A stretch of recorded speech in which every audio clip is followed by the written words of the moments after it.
Back to another video, and in this video we're going to be continuing on with our macOS development with AppKit tutorial series, and in this particular tutorial we are going to be taking a look at how we can use diffable data sources with a collection view. In the previous video we took a look at how we can use diffable data sources with an NS table view. However, that video is not required to understand the contents of this video because I'm going to explain everything again in this video in the event that you didn't watch the previous video. Because these videos, in particular, the NS Table View Diffable Data Source and NS Collection View Diffable Data Source, are not are not explicitly required to be watched in order. So, what is a diffable data source, and what's the difference between the traditional NS Collection View data source? Well, with NS Collection View data source, we all know that it goes that is the protocol, right, that we need to conform to in order to populate a collection view with its data, specify how many sections it has, and specify how many rows it has. However, a diffable data source is different in that while it conforms to NS Collection View data source, much like NS Table View Diffable Data Source conforms to NS Table View data source, the diffable data sources do a very different thing in that they do a lot of the work for you. So, for example, the number of sections, that's calculated for you.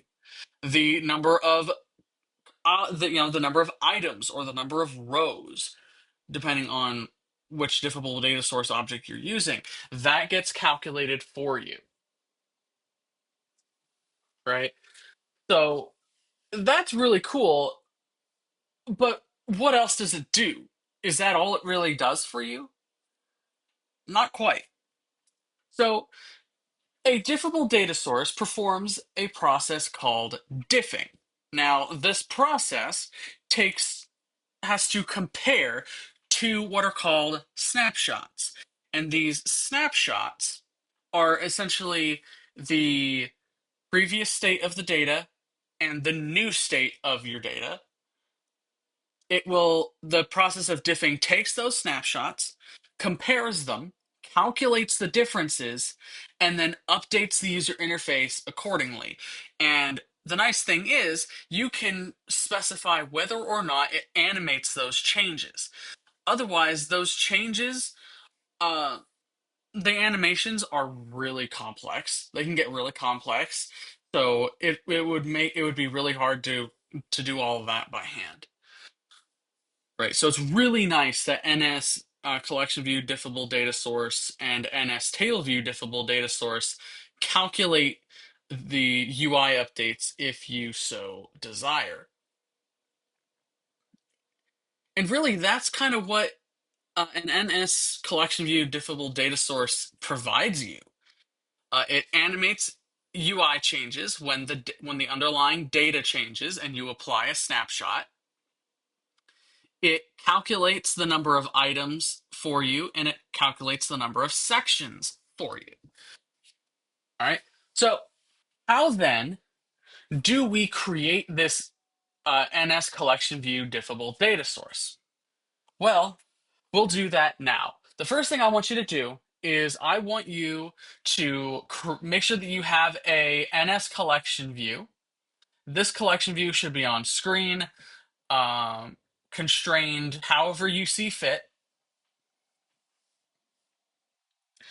And then configure it however you see fit. Make sure that there is a data source property, right? So you want to set the data source property of your collection view to be equal to a variable called data source. Now, we haven't created that variable yet, so you will get an error, but that is fine. We will go and create that variable in a moment.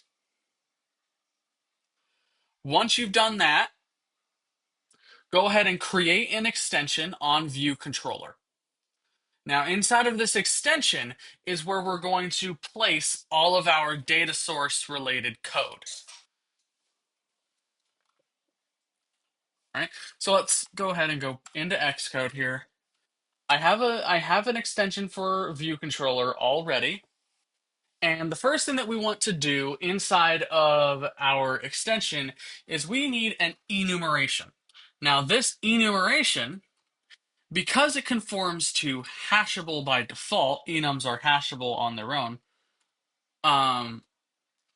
We can use an enum here. It's going to be called section, and this is going to represent the sections of our collection view. In this example, we're only going to have one, but you can add multiple if you would like. So we can do this by saying enum section and then case main. Now, why did I emphasize hashable? Well, the reason why I emphasize the fact that enums are hashable is because when you create an NSCollectionViewDiffableDataSource, this will take in two generic type parameters. And one of the requirements for these generic type parameters is that they conform to hashable. This is what helps the diffable data source to perform that diffing process I mentioned. So the two generic type parameters are as follows. First is a section type identifier. This is this is the type that is used for your section. Again, it has to be hashable. This can be an enum, it can be an int, it can be any hashable type.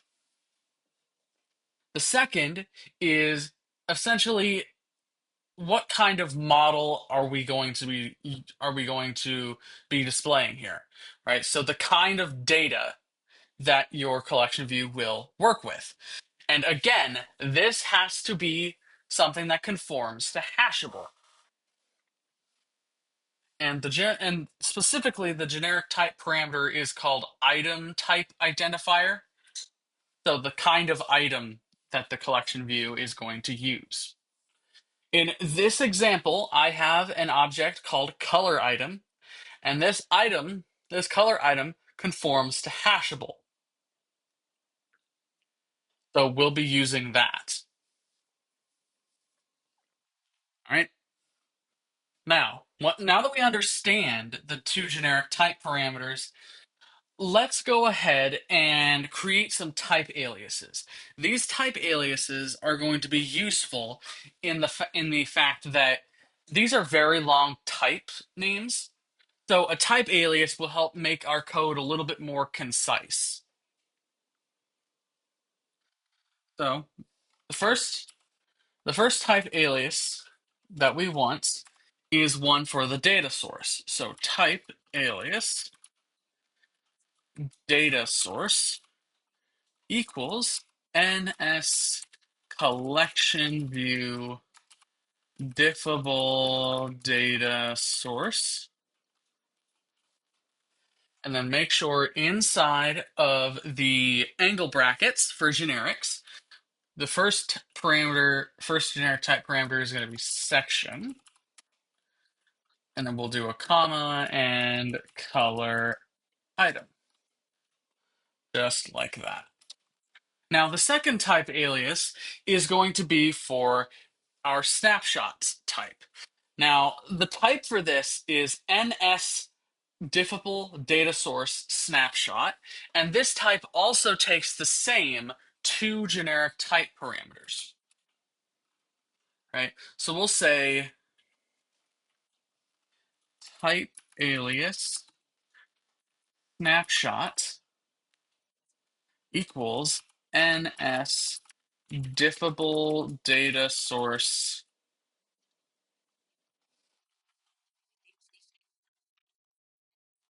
okay equals NS diffable data source snapshot. And then we'll add in our generic type parameters, section and color item, like that. And now that we have our type aliases, we need two methods. The first is going to be called makeDataSource, and this will return an instance of our CollectionViewDiffableDataSource. Then our second method is going to be called applySnapshot, and this method will do exactly what it sounds like. It will apply a snapshot to the data source. Now, this is going to take a Boolean parameter. We're going to call it animate, and we're going to give it a default value of true. This Boolean is going to be used to specify whether or not we want the changes to be animated. This is particularly useful if you have the reduce motion accessibility setting enabled on your Mac, and you want that to disable animations when it's turned on. So that is something that you can do.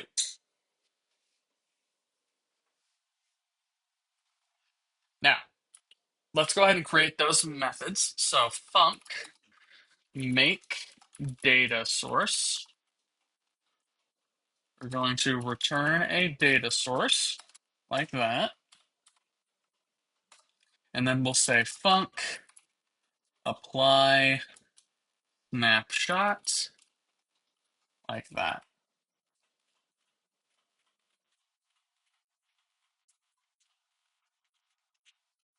All right. Now, let's go ahead and populate our make data source method first. We will return a data source like that. But above our return statement, we are going to say let data source equals a new instance of our data source. Now, the initializer for NSCollectionViewDiffableDataSource takes in two parameters. It takes in the collection view that you want the data source to be associated with, and then it takes in a cell provider. This cell provider is a closure where we are going to effectively tell our collection view what the cell or what the items it needs to render are.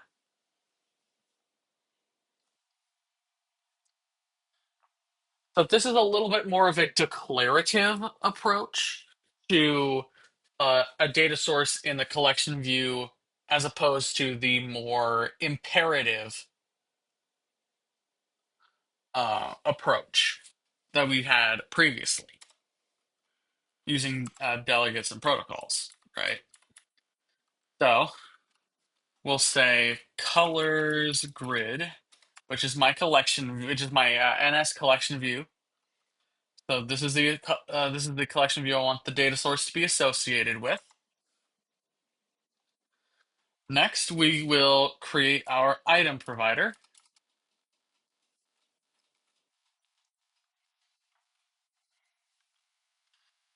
And so we'll say grid, comma, index path, comma, and then we'll have a color item, which is, all right. So this cell provider takes in three parameters, as we can see here. The first parameter it takes in is the collection view. Then it takes an index path. So the index path to the currently iterated item. And then the second one that we get, or the third parameter rather, I should say, that we get is an instance of our item type identifier. So in this case, it'll be an instance of color item. And so we can use that directly to refer. We can use that directly instead of trying to use the subscript syntax that we would for an array.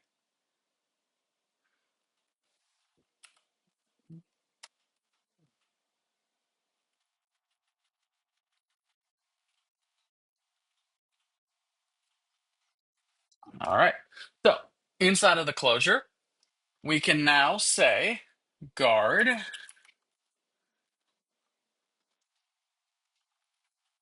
let item equals grid dot make item with identifier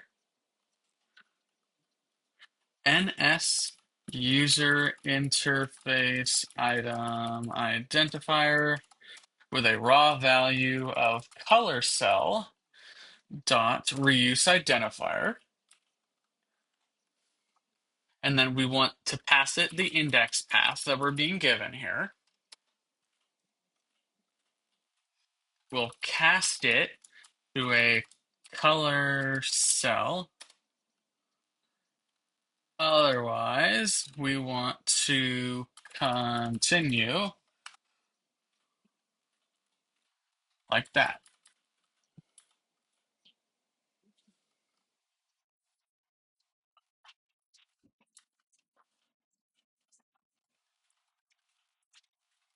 Well, we'll say return instead here, like that.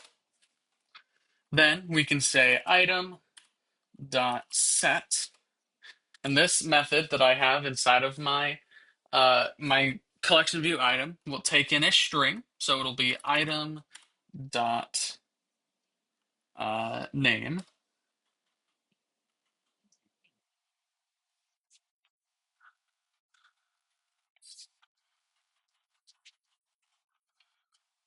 Item dot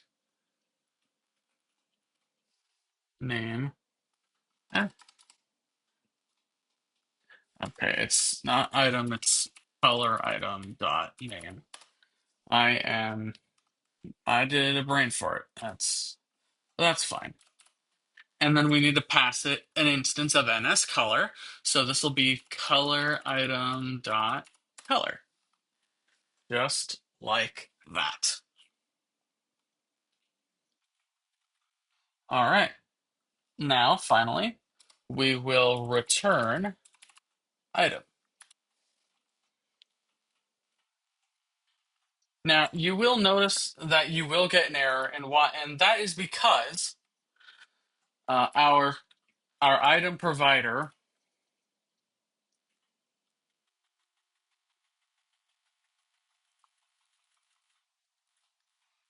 is supposed to return some kind of NS collection view item like that.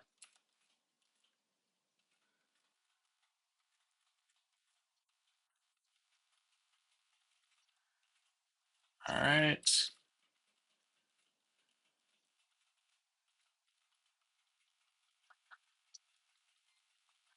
All right, so we'll do, okay.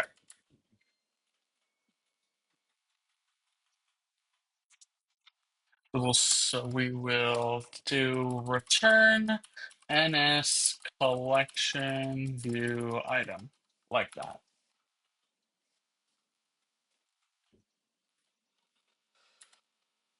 All right, so that is our make data source method. Lastly, we need to actually populate our apply snapshot method. And we can do that by saying var snapshot equals snapshot. And then we'll say snapshot dot append sections. So we need to append the sections that we want to be included in the diffing process. And this will take in an array of sections. And because we only have one, we'll have an array with main inside, like that. Then we'll have snapshot dot append items, and then we will pass in colors to append items because we want to append the items or the new updated items source of data, so the collection view knows, hey, these are the items I need to look at for the snapshot to perform the diffing. And then finally, before we apply the snapshot, we will add that Boolean value as an argument. So animate bool equals true. And then we will say data source dot.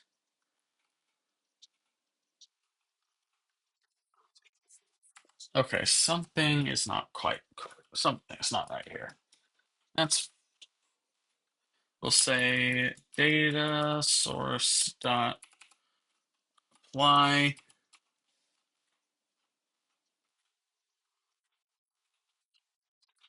And we'll say snapshot animating differences animate.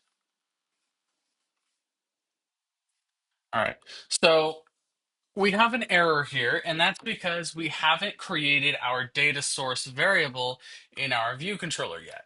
So let's go ahead and do that.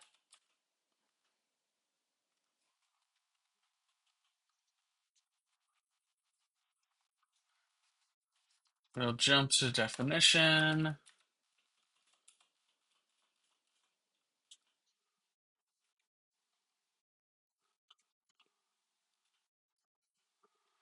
All right, so above our view did load, we are going to create a lazy var called data source, and we're going to set it equal to make data source. Now, let's talk briefly about why it's lazy. So, why our data source variable is lazy is because we want to be able to initialize our data source after the view controller has been initialized itself. Because if we try to initialize a NS collection view diffable data source before the view controller has been initialized, it's not going to work. So we only want to load our data source object when we need it, and when we will need it when we set the data source property of our collection view. Now, the last things that we need to do are to call apply snapshot.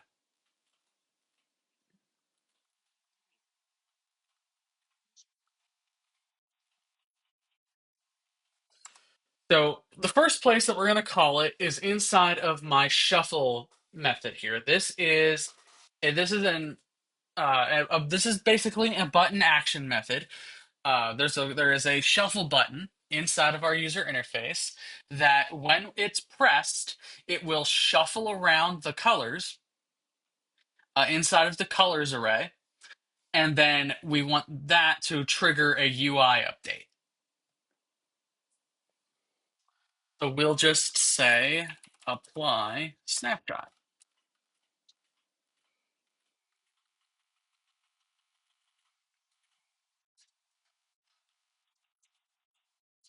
And then finally, we need to apply a snapshot inside of our configure method, because we need to apply an initial snapshot. Otherwise, we're not going to see anything inside of our collection view. So apply snapshot, like that. Now let's go back to our extension just to make sure that we have the right argument title here.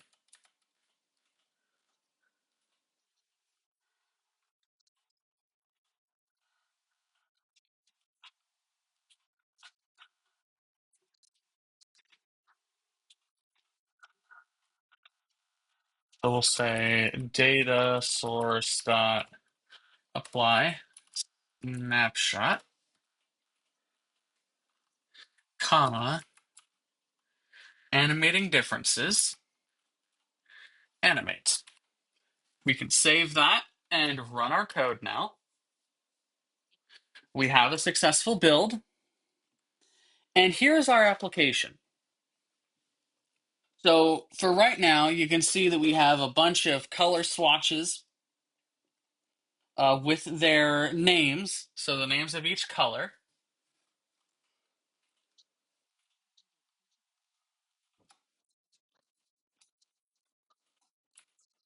And so we can, we can go through them,